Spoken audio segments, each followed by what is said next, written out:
Hey everybody. We're here for a little daily tarot reading for fun and entertainment and a way to get to know you. I'm MJ. I'm the founder of Ultra Love and I'm a tarot reader, a longtime yoga teacher, meditation teacher.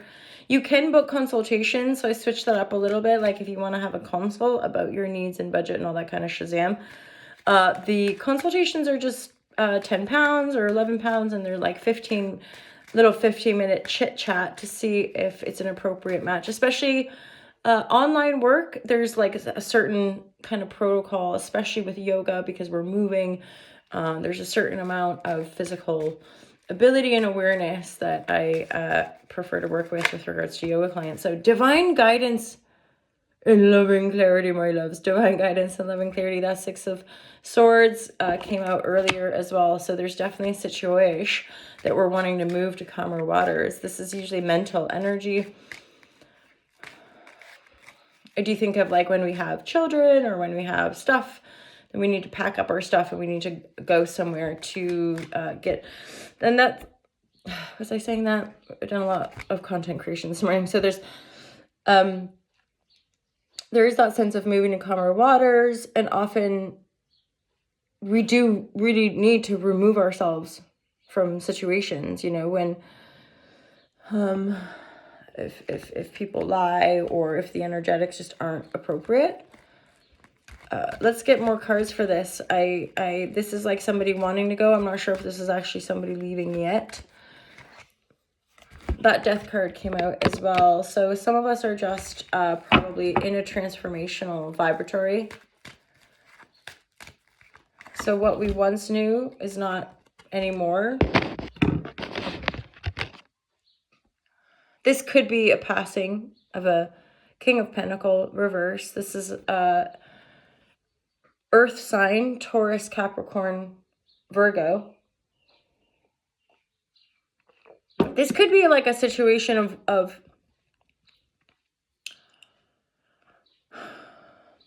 maybe somebody's passing, like we've been estranged from somebody and they pass when we're estranged, and it's like, ooh, because we wanted to resolve it. We wanted to be able to move to calmer waters, and we not be able to do that.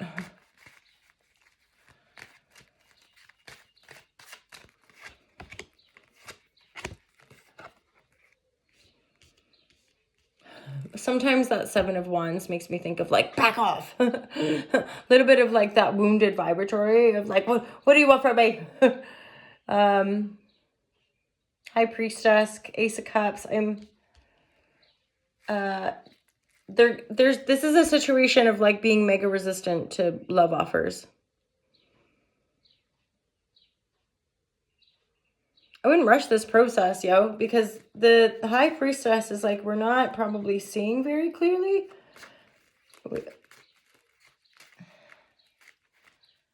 And I would look at these energies and be like, if you are grieving, if you've gone through a major loss, like, you're allowed to tend to your own needs, right? Like,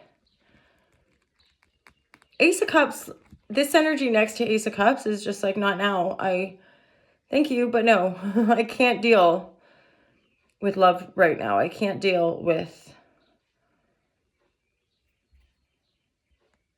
love, simply. Like, I can't deal with that. I just need to get to calmer waters. I'm processing this loss, death. I mean, this might not be a physical transition. This could be somebody transitioning out of your life, a business partner, a friend. But of course, not like the breakup is, there's a reason. There's mixed emotions, right? Like if the person's passed, there's a little bit of maybe even relief if they weren't a very pleasant person. The King of Pentacles reverse, I'm thinking maybe a business partner that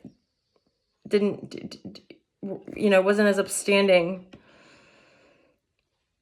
And then upon their passing, like finding out info and being like, wow, holy shit. As in, I can't deal with the love, bosh. I have other stuff I need to deal with, including this passing or this death or this will, or, I mean, Death card would be, there's something, a little bit disempowering here. Let's get one final card from this deck just to see what it is. Yeah, that card wanted to come through. We're not in full power mode. we're not feeling the vibratory of the full power here. What kind of advice do we get? The Temperance has come through. So the Temperance is definitely some guidance. That's like refining our energies.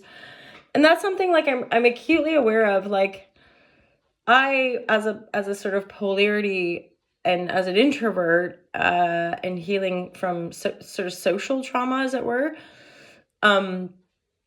there's like a sense of like wanting to go out, but then also being uber duper responsible and mindful with those constellations, with those groupings, because healing and I would say things like, I talked about this a lot, but like healing and sensitivity, there's like power to it, right? But then there's like the counter or the double edge of awareness is sensitivity and like being more sensitive to energies, and so having to be more responsible, and so things we once could do we can't necessarily do in the same way.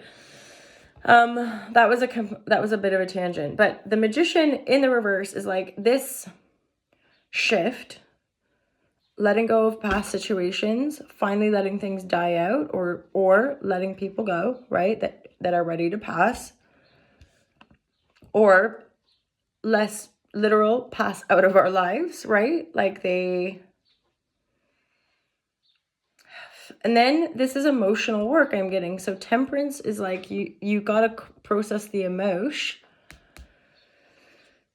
to reinvigorate a sense of power. This is down in the dumps. This is like just feeling reactive, defensive, not feeling connected, not feeling powerful.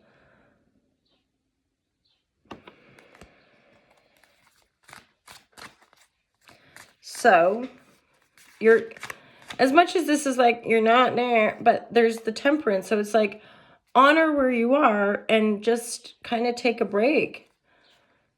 You know, it's something in the well-being world I speak to a lot, especially when I'm like at the beginning of retreat, and I'll say to people like, the retreat is here and there's all this stuff that you can do. At the same time, our culture and our world doesn't make time for rest, and part of coming on a retreat is being able to rest. Take a break. You don't have to do all the things. You haven't failed if you didn't do all the things, right? Like trying to rewire people's brains that like rest isn't a failure, sleep isn't a failure. And of course, not everyone has that program, but a lot of us do. A lot of us do have a kind of hyper-vigilant program around being busy and being productive, you know, in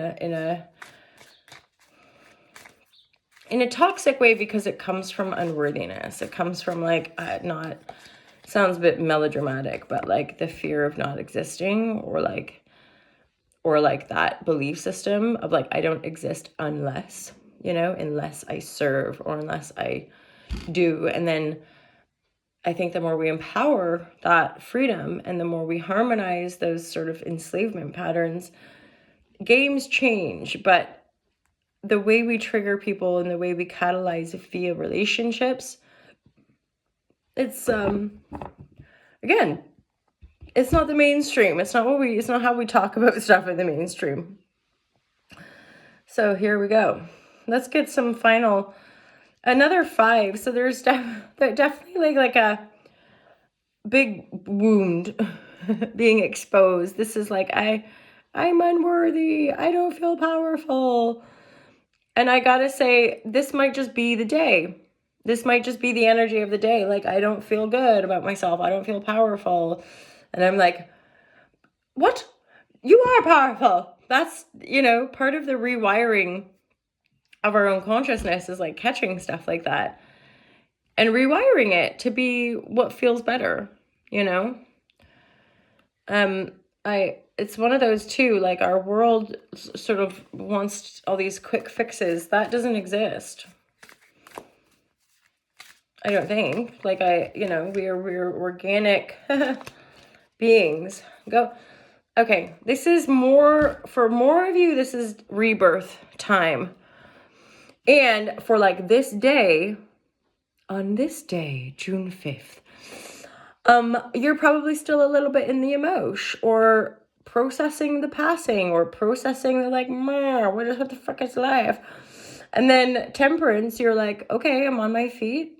I've got there. It's like a cat landing on your feet. What? You're undergoing this rebirth. Just sit tight with it, my lovers. You will feel better eventually. Probably not like this day. And I think in time, you're probably going to be reinvigorated. Like, you might start to get that like buzz of a fairy magic. You might start to feel invigorated again from a romantic point of view or a sexual point of view, but probably not today. Today, it's like processing some Shazam. And then keep rewiring that brain, my loves. Like, that's the juice, is that we all deserve this joyful outpouring. Every single one of us deserves to be here. God, the division and the separation in the world is such a heartache, you know? And yet every single one of us has value and has a right. And gee whiz, I really wish we could work it out. And again, that's like, understand through compassions, or you misunderstand the time. Having a perspective of love and empathy really, really helps us to see and understand, versus like anger or judgment. It's a block. So those are the ways, the subtler ways in which we deny ourselves love is by being in judgment, essentially, which usually is born out of a division, like a fracture where we think we're superior or inferior to people. So it's not a unified perspective. It's a separation consciousness, which usually is protecting the ego. From the attention it gets. Anyway, what? Love. Have a great day, you guys. Just wandered off, not sure where I went, but we're back. And I'm happy to be here, and thank you for being my internet friends. Thank you so much to everybody who supports All to Love. It's been such a mish, and I'm slowly but surely feeling reinvigorated to share like the noodle shares on YouTube. I'll share more about the process and the kind of healing the nervous system after a complete burnout. I do talk a lot about the false economy and how increasingly I just think the elephants in the rooms are these kind of inherent and inherited power structures where, the people in power are to be served, and everybody else has to kind of scrabble to get by and get ahead. And it's just an interesting perspective. Because the UK is very classist. I mean, everywhere is, right? But it was a little bit more hidden, or like still very classist in Canada, but like just different. Maybe a little bit more passive. It's like, no, it's all fair. It's like, okay, let's just keep telling each other that. But that's what I mean about elephants in rooms, is that we're all trying to survive and get by in a shitty economy that's literally designed to keep us oppressed and sick. What? I don't know. Stay well, my loves.